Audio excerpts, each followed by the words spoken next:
Greetings everyone. I personally thank you for showing up. This is your lecturer and your host Bra MBU welcoming you to this exciting and vibrant session on angular motion. Today we'll be discussing and doing examples focusing on angular displacement, angular velocity and angular acceleration. Without wasting any time, let's dive in. Now we can read the question.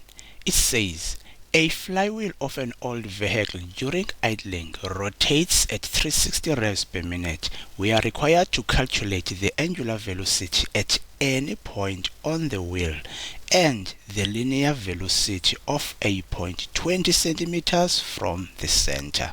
Here is our data. We have n as 360. We also have r as 20 centimeters, but we need to change that 20 centimeters into meters. How do we do that? We divide by 100 because there are 100 centimeters that form a meter.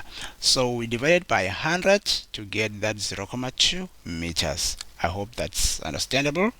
So let's move on. The question says find angular velocity and linear velocity. The next thing to do is to get a formula and do our substitution. You can press your calculator at this point.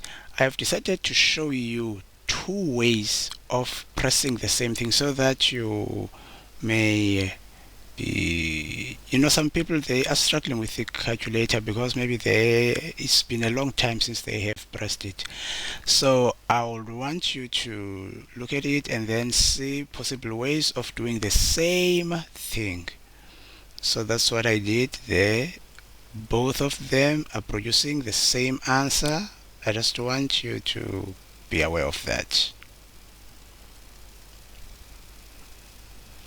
Now it is high time to then move to the next question of a linear velocity. This is the formula for it. Let us do the substitution. We already have our angular velocity from the previous question. We also have the radius. I just remember something that is important. It is really important. Please take note of it.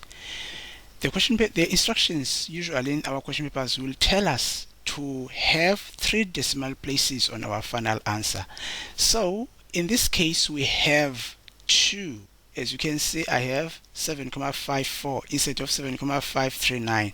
Now why do I have that? It's because the 4th decimal, the one that I'm supposed to round, when I rounded it up, it made 40 instead of 39.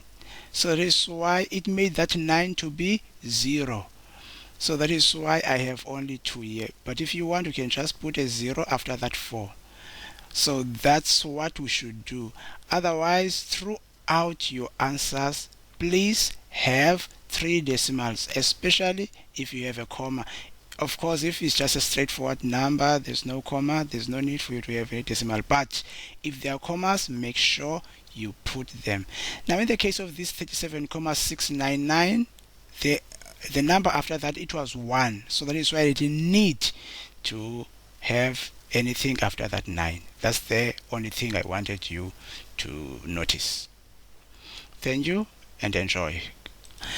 If you notice at the end of this video, I have the formula sheet, so you can just take a look at it so that you may keep yourself acquainted with these formulas, and then see each other next time. God bless you.